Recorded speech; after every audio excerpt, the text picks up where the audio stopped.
सत्ताधारी दल वाली बीजेपी विवादित बयानों की बौछार है। कभी कांग्रेसी तो कभी बीजेपी के नेता अधिकारियों से बदजुबानी करते नजर आते हैं। कई बार तो नेताजी एक दूसरे को लेकर भी विवादित बयान देते नजर आते हैं। क्या माननीय हैं तो कुछ भी बोलेंगे।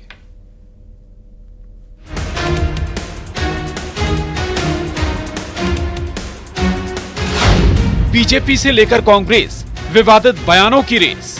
थानेदार की इसी सभा में चमड़ी काट के भूसा भर दिया जाता। इसलिए तो नहीं जीते ना, अब अपनी चमड़ी खुजा लो। आप थाना सुधारो। बिल्कुल सुधारेंगे। आप थाना सुधारोगे तो हम सुधार देंगे। बता रहे हैं आपको। मैं थाने में घुस के मारता हूँ फिर।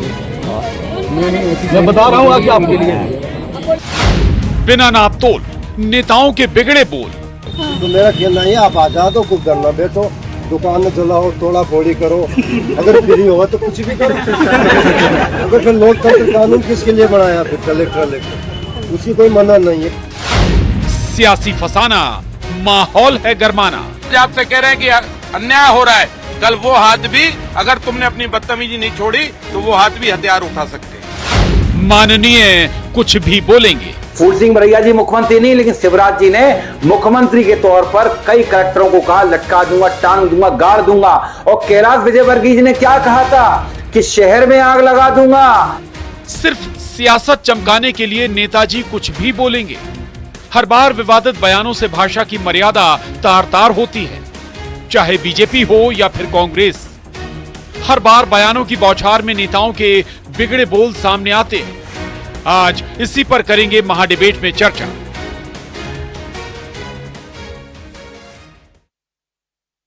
तो राजनीति में भाषा और उसकी मर्यादा दिन प्रतिदिन गिर रही है। आज इसी पर महाडिबेट में करेंगे चर्चा, लेकिन उससे पहले सवालों पर नजर डालते हैं। तो धमकी वाला लहजा, इतना गुस्सा क्यों, यह पहला सवाल है। आखिर धमकी वाला लहजा क्यों आया। दूसरा सवाल, क्या हार की भड़ास है धमकी, चेतावनी। सवाल नंबर 3, वोट बैंक के लिए सब कुछ करेंगे नेताजी।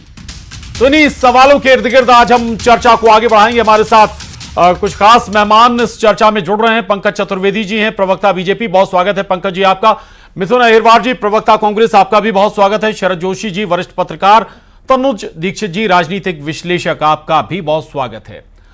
सबसे पहले मिथुन जी के पास आऊंगा। मिथुन जी, बयान आपने सुन लिए, बयान फिर याद नहीं दिलाऊंगा, लेकिन ये बताइए, आपके नेता विधायक हैं, जनप्रतिनिधि हैं, जनता को भड़का रहे हैं, बजाय ये कि आपको एक सेट करना चाहिए सिंबल कि भाई आप जनप्रतिनिधि हैं, आप तो उल्टा कर रहे हैं।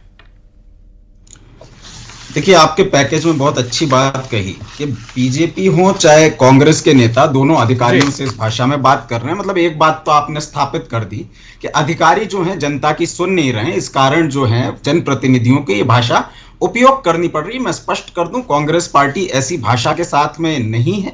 जो उनके भाव हैं, जनता का काम करना है, अधिकारी सुनते नहीं है, जो कि आपने पैकेज में भी कहा, उसके हम साथ हैं और इस तरह की भाषा को उपयोग नहीं करना चाहिए। लेकिन जो बयानवीर रामेश्वर शर्मा अभी बयान दे रहे थे, वो खुद बोल चुके हैं। आपका मैं न्यूज़ 18 का ही आपको खबर दिखा देता हूं। जितना अपनी मौत से डरते हो उतना मुझसे डरो, मैं रामेश्वर शर्मा विधायक हूं। ये इनके बयान है साहब। ये आपके नेता कैलाश विजयवर्गीय, ये अभी भी रामेश्वर शर्मा जी ने बयान दिया था हथियार उठा लेंगे, जिन्हें ये बयान भी विवादित थी, तो हमने वो बयान भी दिखाया है। हमें किसी बयान से, चाहे कांग्रेस हो या बीजेपी, कोई आपत्ति नहीं है बयान दिखाने में, कौन क्या कर रहा है वो दिखाने में। लेकिन मिथुन जी, अपनी गिरबान में तो झांकिए, कांग्रेस के अंदर क्या हो रहा है, क्या बयान दे रहे हैं आपके नेता। ये सर सरकार गिरेमा में झाके ना, ये अंचल सोनकर का बयान आज आपने 10 दिन बाद डिबेट में इंक्लूड कर लिया। बड़ा धन्यवाद आपको। 3 तारीख का बयान है, क्योंकि हमारे नेताओं ने कुछ ऐसे बयान दे दिए, तो धन्यवाद। इस बात को जनता तक रखिए। और शिवराज चौहान क्या कहते हैं कि कलेक्टर पिट्ठू तुझे उल्टा लटका दूंगा, तब इनको भाषा की मर्यादा याद नहीं आती। मोहन यादव स्वयं गालियों बकते हैं, तब इनको भाषा की मर्यादा याद नहीं आती। उसके बाद उनसे मुख्यमंत्री बनने के बाद पूछा गया, फिर बोल रहा हूं, फिर वही बात मैं फिर दोहरा रहा हूं कि एक हमने सारे बयान दिखाए हैं आज के पैकेज में भी, और कांग्रेस की अगर पुरानी बात है तो पुराने बयान है वो क्यों ना दिखाए जाएं। बीजेपी के पुराने बयान, उन पर भी हम आएंगे, चर्चा करेंगे, संदर्भ में आएंगे वो भी। लेकिन यदि आप मुझे बोलने देंगे तो मैं साफ साफ स्पष्ट करता हूं। जो पार्टी सरेआम कहती है गोली मारो डैश को, जो गोडसे को अपना प्रतिनिधि देशभक्त मानती है, जो कहती है मैंने अपने शराब से शहीद हेमंत करकरे को मार दिया, वो उसकी मानसिकता बताती है। कांग्रेस पार्टी तो ऐसे बयानों की निंदा करती है। हाँ, अधिकारी बेलगाम हो गए हैं, जनता की औकात याद दिला रहे हैं, जनता के साथ अपशब्द बोल रहे हैं और इस कारण जनता को बहुत कुछ भुगतना पड़ रहा है। केवल थाने में घुस के मारूंगा ये बोला नहीं है, इनके एक विधायक ने थाने में घुस के असल में मारा है। तो ये अगर सब्र आपके नेताओं के भी टूट रहे हैं, मतलब प्रदेश में व्यवस्था तो गलत है ना, तो इसको सुधारिए। हम अपने नेताओं से बात करेंगे, आप भी अपने ठीक है मिथुन जी, आ रहा हूं। बहुत सारी बातें आपने डाल दी हैं विपक्षियों पर या कहें सत्ताधारी दल पर। पंकज जी, आप सारी बातें सुन रहे होंगे, लेकिन सवाल यह भी है कि भाई आपके नेता भी तो वही ट्रैक पर हैं। देखिए प्रशांत जी, अंतर है। यदि कोई व्यक्तिगत विषय पर बातचीत कर रहा है, अलग विषय पर, यदि कोई कांग्रेस पार्टी का निर्वाचित विधायक भरी सभा में कहे कि थानेदार की चमड़ी में मैं भूसा भर देता, यदि कोई कांग्रेस पार्टी का निर्वाचित विधायक भरी सभा में पब्लिक से कहे कि तोड़फोड़ करो, आग जलाओ, दुकान लूटो और कुछ करना है तो करो, लोकतंत्र कानून क्या है, दोनों में अंतर है। आप एक समूह को अराजक और गैर कानूनी गतिविधि भड़का रहे हो, आप उनको उत्तेजित कर रहे हो कि इस प्रकार का कृत्य करें जो कानून सम्मत नहीं है, जो विधि सम्मत नहीं है। और कानून प्रशांत जी सबके लिए बराबर हो, भारतीय जनता पार्टी के नेता कार्यकर्ता हो, कांग्रेस पार्टी के नेता कार्यकर्ता हो। हम तो सिर्फ ये कह रहे हैं कि ये भारतीय जनता पार्टी के नेताओं कार्यकर्ताओं की बयान लेकर आए हैं। कांग्रेस पार्टी की लंबी श्रृंखला और इतिहास है, श्रीमान दिग्विजय सिंह से लेकर श्रीमान जितेंद्र पटवारी तक का। यही दिग्विजय सिंह जी भोपाल में किस प्रकार एडिशनल सीपी का कॉलर पकड़े हुए हम सबने देखा है। यही दिग्विजय सिंह जी किस प्रकार डीएसपी के साथ बदतमीजी धक्कों कर रहे हैं हम सबने देखा है। तो ये दिग्विजय सिंह जी कांग्रेस के नेता के कृत्य है ना। ये कागज के पोस्टर दिखाकर 2-3 बयान बताकर बात कर रहे हैं। भूल गए दिग्विजय सिंह जी के बयान, ये बाबू चंडेल जी ने जो अभी बोला उसको भूल गए। आपने पुराना इतिहास याद दिला दिया थोड़ा सा। बीजेपी का भी अगर याद करें तो इंदौर से जोड़ लीजिए। चप्पल लिए हुए आपके एक मंत्री जी उस समय शायद नहीं होंगे मंत्री, चप्पल लिए हुए किसी महापौर के साथ दिखाते हुए वो तस्वीर भी आपको याद होगी। आपके एक नेता हैं, 2010 का वाकया आपको याद दिला दूं, अभी मंत्री हैं, वो कहते हैं व्यवस्था बनाने के थानेदार को धमका रहे थे कि भाई व्यवस्था बनाने में आप लगी हुई हैं लेकिन व्यवस्था बिगाड़ने में 2 मिनट लगेंगे। नाम कहें तो नाम भी बता दूंगा। प्रशांत जी, मेरी याददाश्त बहुत तेज है प्रशांत जी, सौभाग्य से, और मुझे सब याद है। मेरा आग्रह इतना सा है कि किसी व्यक्तिगत विषय पर भी सबको शालीनता भद्रता का परिचय देना चाहिए। भारतीय जनता पार्टी की प्रक्रिया है, नियम कार्य कानून सबके लिए बराबर है। पर यदि दिग्विजय सिंह जैसे कांग्रेस के नेता खुलेआम पुलिस अधिकारियों की कॉलर पकड़े, फोटो वायरल सबके सामने, मैं कोई असत्य कह रहा हूं तो जो दमो कांग्रेस में करे। यदि कांग्रेस पार्टी के 2 विधायक खुलेआम सड़क पर खड़े होकर बोलते हो कि आग लगा दो, तोड़फोड़ करो, जला दो, हिंसा करो, ये कौन सा लोकतंत्र है प्रशांत जी? कौन सा जनता का विरोध है? कौन से अधिकारियों की बातचीत है? ये लगातार 20 साल से 2003 से 24 आ गया, 28 तक के जनादेश लोग जनता ने बीजेपी को सेवा करने को दिया है। इसी कृत्यों के कारण, सिर्फ इसी आचरण व्यवहार के कारण कांग्रेस पार्टी की दुर्दशा पूरे देश में है। जितना सब कांग्रेस पार्टी का पूरा गठबंधन जोड़ लें उतना अकेला भाजपा अकेले के बराबर नहीं है। मध्य प्रदेश में 2003 से 116 मतों तक नहीं पहुंच पाए, जो मेजोरिटी का मार्क है। ये दर्शाता है कि कांग्रेस पार्टी नहीं सर, ये हार जीत या ये पैरामीटर अलग हो सकता है, लेकिन नेताओं के जरिए जो बातें हैं जो कही जा रही हैं वो क्या परसेप्शन बना रही है, ये जरूर सोचने वाली बात होगी। मैं लौटूंगा आपके पास। शरद जोशी जी, नेता जो कह रहे हैं वो आपने सुना भी, मैं दोहराऊंगा नहीं उस बात को, लेकिन सवाल ये कि आप ये किस परिप्रेक्ष्य में ऐसी बातें कर रहे हैं? आपको अफसरों से दिक्कत है, अफसरों की आप चमड़ी उधेड़ कर या चमड़ी चीर कर भूसा भर देंगे, ऐसी बात कर रहे हैं आप? ये जिस प्रकार से कतिपय कांग्रेस के विधायकों ने जो जिन भाषा का जिस प्रकार भाषा का उपयोग किया, निश्चित रूप से ये निंदनीय है। लोकतंत्र में अब हर व्यक्ति को बोलने का अधिकार है और जनप्रतिनिधि को, लेकिन इस प्रकार की भाषा का उपयोग करने से लोगों में गलत संदेश जाता है। मुझे ऐसा लगता है कि बांग्लादेश में जो अभी घटना हुई है, सरकार के खिलाफ जिस प्रकार से जन आंदोलन खड़ा हो गया, उसी से लगता है कि कुछ हमारे स्थानीय नेता भी जो है उस प्रकार का की भाषा का उपयोग करने लगे हैं। इससे जनता उद्वेलित होगी और इससे लोकतांत्रिक मूल्यों पे असर होगा। चाहे कांग्रेस का विधायक हो, नेता हो, पार्षद हो, कोई भी हो, या बीजेपी का, उनको अपनी आचरण और मर्यादा का ध्यान रखना बहुत जरूरी है। और मेरा तो ये भी कहना है कि राजनीतिक दलों को अपने जितने भी जनप्रतिनिधि हैं उनको प्रशिक्षण देने का काम करना चाहिए कि उन्हें किस प्रकार से अपने कर्तव्य का निर्वहन करना है, किस प्रकार से अपने अधिकारों का उपयोग करना है। और इनको प्रशिक्षण नहीं मिलता, यही कारण है कि वो बेलगाम हो जाते हैं। और ये आरोप तो लगता ही रहा है कि ब्यूरोक्रेसी बिल्कुल बहुत ज्यादा पावरफुल हो गई, क्योंकि प्रशासन का जो नियंत्रण, शासन का जो नियंत्रण होना चाहिए ब्यूरोक्रेसी में वो नहीं है। वो जनप्रतिनिधियों की बात नहीं सुनते हैं, इसलिए जनप्रतिनिधियों में आक्रोश होना स्वाभाविक है। लेकिन उसका भी एक थोड़ा सा मर्यादा में वो अपनी बात कहें, ताकि कम से कम उनका भी सम्मान रहे और प्रशासनिक हलकों का भी सम्मान रहे। ठीक है, बिल्कुल ठीक बात है। तो ये जो इस प्रकार का जो क्यों हो रहा है, लगातार इस प्रकार की घटनाएं बढ़ती जा रही है। शरद जी आ रहा हूं दोबारा। तनु दीक्षित जी, चूंकि बांग्लादेश का जिक्र किया शरद जी ने, तो एक और बयान याद आ गया, उसमें जोड़ दूं, शायद मिथुन जी को आपत्ति ना हो जाए इस पर। सज्जन सिंह वर्मा कह रहे थे कि अगर ऐसे हालात होंगे तो जनता खुद घुसाएगी, सत्ता हटा देगी। तो ये बयान, क्या आप नहीं लगता है कि आप राजनीति करिए, राजनीति अपनी जगह है, लेकिन कम से कम देश को तो छोड़ दीजिए। तनुज जी। निश्चित रूप से देखिए क्या है, बांग्लादेश की तुलना मैंने पहले भी बताया है कभी भी हिंदुस्तान से नहीं की जा सकती। बांग्लादेश एक 17 करोड़ की आबादी वाला राष्ट्र है और हिंदुस्तान 125 अरब की आबादी वाला, 125 करोड़ भारतीयों के साथ 125 अरब की आबादी वाला एक देश है। तो कहीं से कहीं तक किसी भी रूप में कोई तुलनात्मक बांग्लादेश की जो डेमोग्राफिक है, जो वहाँ के राजनीतिक मेरा सवाल केवल बांग्लादेश में नहीं था, संदर्भ ये कि एक तरफ सज्जन सिंह वर्मा भी वही बात कर रहे हैं, निश्चित रूप से भी वही बात कर रहे हैं, आप लोगों को भड़का रहे हैं। जो भी दल के जी नहीं, मेरा ये कहना है, जो भी दल के नेता हो, चाहे कोई भी पार्टी के नेता हो, उनको हमेशा अपनी भाषा के अंदर इस चीज़ का जरूर, भले गुस्सा है जनप्रतिनिधियों के प्रति, अगर गुस्सा जनप्रतिनिधियों के मन में अगर किसी एडमिनिस्ट्रेटर या किसी के प्रति अगर गुस्सा है और वो निकालना चाह रहे हैं, वो उसकी एक शालीनता होती है, एक तरीका होता है। उसका तरीका किसी को उकसाने का नहीं हो सकता, उसको किसी को जो एक हम अगर बात करें तो कानूनन रूप से भी आप किसी भी ऐसे वक्तव्य को, ऐसे भाषण को नहीं पब्लिक के अंदर दे सकते जिससे कि जनता के अंदर विरोधाभास या कोई ऐसी चीज आए जिससे दंगे जैसी कोई स्थितियां निर्मित हो। तो निश्चित रूप से कोई भी वर्ग हो, कोई भी दल हो, कोई भी नेता हो,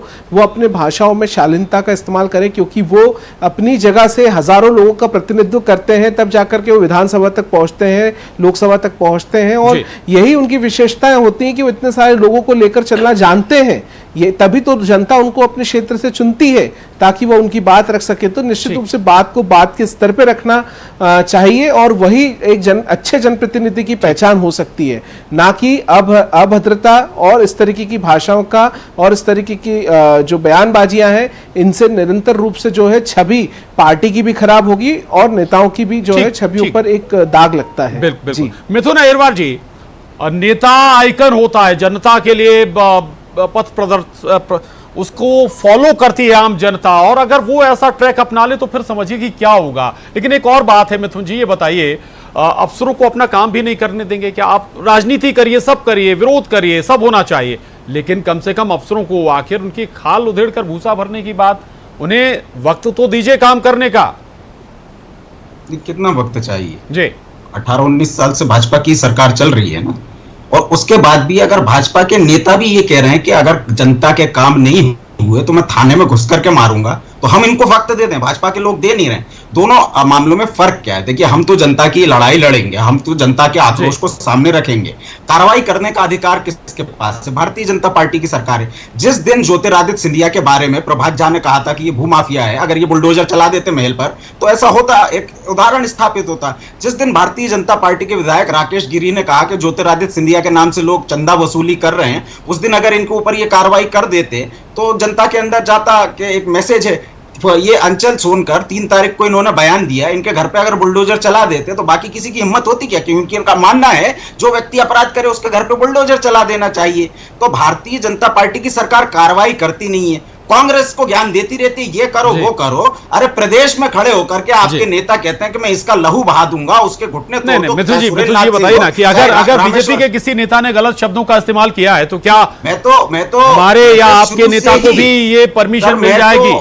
सही मैं हो तो जाएगा। शुरू से ही कह रहा हूं, इस देश में परमिशन किसी को नहीं है। हम गांधी की पार्टी, हम मानते हैं कि अहिंसा के साथ ही चलना चाहिए और हमने बयान से किनारा किया। ज्योतिरादित्य सिंधिया हो, उनके प्रवास के बयान से किनारा कर लें। पंकज चतुर्वेदी जी, शिवराज चौहान ने कहा मैं उल्टा लटका दूंगा अधिकारी को, उनके बयान से किनारा कर लें। मोहन यादव ने मां बहन की गाली कर दी, उनके बयान से किनारा कर लें। उल्टा मुख्यमंत्री बनने के बाद मोहन यादव कहते हैं कि अगर लड़ाई झगड़ा ना हो रहा हो तो क्या मेरे मुंह से फूल बरसेंगे। इस तरह की भाषा अगर प्रदेश का मुख्यमंत्री बोल रहा है तो उसने क्या इजाजत देकर के रखी है अपने लोगों को कि कुछ भी करते रहिए, आपके ऊपर कार्रवाई नहीं होगी। कांग्रेस मिथुन जी की बात सुन रहे हैं आप, सभी अपने नेताओं के साथ हैं, उनके बयानों के साथ हैं, जिन बयानों का जिक्र भी कर रहे हैं मिथुन जी।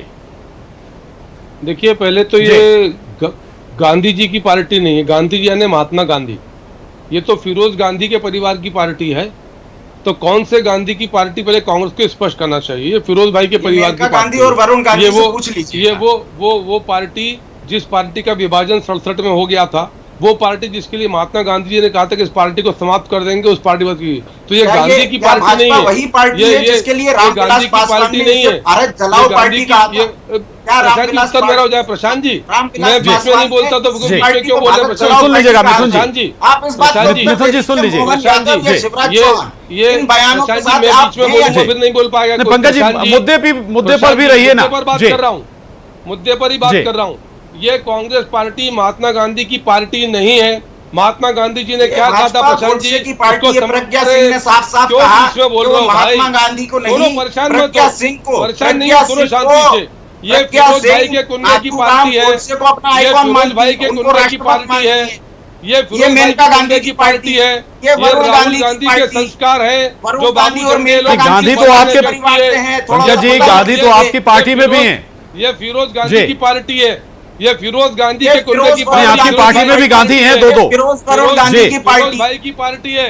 प्रशांत जी, इनको स्वीकार करते, ये क्यों नहीं स्वीकार करते? इनको फिरोज के नाम से क्यों तकलीफ होती है? अरे फिरोज तो कह रहे हैं, फिरोज राहुल गांधी, राहुल गांधी ने दादा का, प्रशांत जी राहुल गांधी दादा फिरोज का नाम लेते, दादा फिरोज की कब्र पर कभी गए क्या? मुद्दे पर आ जाए पंकज जी, पंकज जी मुद्दे पर आ जाए। गांधी की पार्टी, इन्होंने कहा, मेरा सवाल है कि राहुल गांधी को दादा फिरोज का नाम लेने में क्या दिक्कत है? राहुल गांधी को क्या दिक्कत है दादा फिरोज? पंकज जी मुद्दे पर आइए ना, मुद्दे पर आइए पंकज जी। राहुल गांधी को दादा फिरोज की कब्र पर जाने में क्या आपत्ति है? पंकज जी, गांधी आपकी पार्टी में भी है, मेनका गांधी, वरुण गांधी। हम तो आदर करते हैं गांधी का, पर स्वीकार है, इनको फिरोज नाम से क्या आपत्ति है?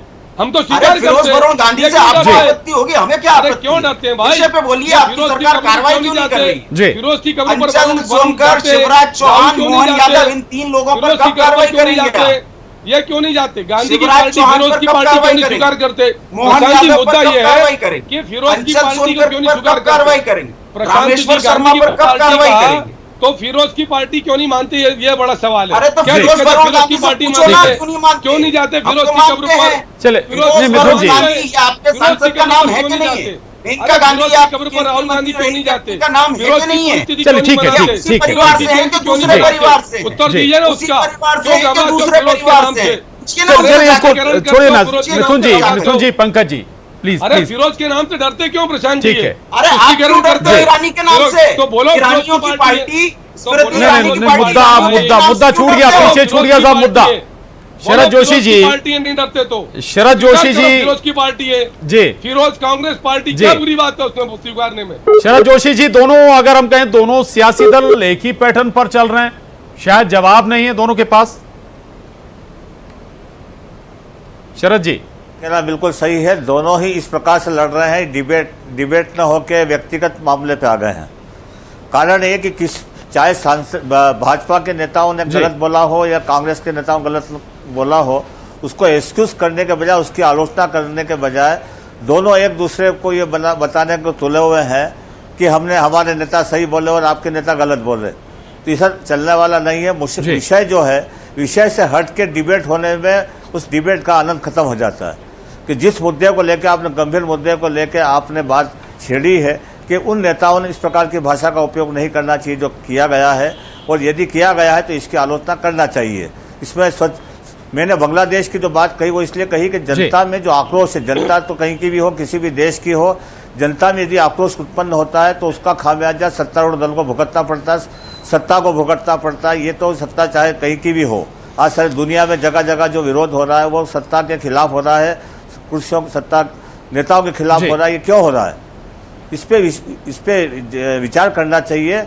और इससे क्या है कि आने वाले समय में अगर यही परंपरा चली, कांग्रेस और भाजपा आपस में लड़ते रहे, एक दूसरे को नीचा दिखाते रहे, तो जनता जनार्दन का क्या होगा, ये विचारणीय प्रश्न है। यदि कोई अधिकारी गलत करता है तो उसको सामूहिक रूप से उसकी निंदा करना चाहिए, उस पर विचार करना चाहिए कि आम आदमी की बात अधिकारी क्यों नहीं सुनते। और जब आम अधिकारी की बात नहीं सुनते, नेताओं की बात नहीं सुनते, तो स्वाभाविक है बिल्कुल आम आदमी की बात आपको या कहें आवाज आपको बननी चाहिए, इसीलिए आपको जनता ने चुनकर भी भेजा है। तनु जी, आक्रोश का जिक्र कर रहे थे शरद जी, आक्रोश अच्छी बात है, सियासत आक्रोश का फायदा उठाए, लेकिन जनता को अराजक ना बनाए। निश्चित रूप से, क्योंकि देखिए क्या है, जनता अगर अराजक बन जाएगी तो ऐसे में कोई भी कार्य मेरे को नहीं लगता कि सरल रूप से, व्यवस्थित रूप से पूर्ण हो सकेंगे। वहीं अगर बात करी जाए, अगर माननीय लोग अगर इस तरीके से भाषाओं का उपयोग करेंगे तो उनके पास एक खुद की एक शक्ति भी है कि वो विधायक हैं या सांसद हैं, तो अपने विधानसभा में प्रश्नों के माध्यम से उस मामलों को उठा करके या पत्रों के माध्यम से शिकायत करके और उचित स्तर की कार्रवाई के लिए मांग कर सकते हैं, अपनी क्षेत्र की जनता के उद्धार के लिए कर सकते हैं, चाहे वो विपक्ष में बैठे हों। लेकिन अगर वहीं पर ऐसी भाषाओं का अगर प्रयोग करेंगे तो ना जनता के अंदर एक अच्छा संदेश जाएगा, ना प्रदेशवासियों के अंदर अच्छा संदेश जाएगा। वहीं जो राजनीतिक स्तर है उसमें भी निरंतर जो गिरावटें आ रही हैं वो भी वाकई में एक बहुत चिंतनीय है, क्योंकि आने वाले समय में राजनीति का जो परिदृश्य होने जाएगा वो इसी के ऊपर आधारित रहेगा जो आज हमारे नेता करेंगे। ठीक है, वक्त थोड़ा कम है, जल्दी जल्दी एक कमेंट मिथुन जी, वाकई संज्ञान लेती है पार्टी नेतृत्व इस पर अगर ऐसे बयान आते हैं या सवाल भी पूछा जाता है आपके अंदर, पार्टी के अंदर नेताओं से ऐसे?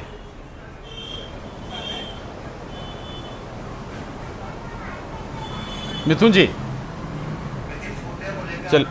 चल वक्त की कमी है, माफी चाहूंगा आप सभी खास मेहमानों का इस चर्चा में शामिल होने के लिए बहुत धन्यवाद। लेकिन ऐसे बयानों से जरूर बचना चाहिए सभी राजनीतिक दलों को। महाडिबेट में इतना ही।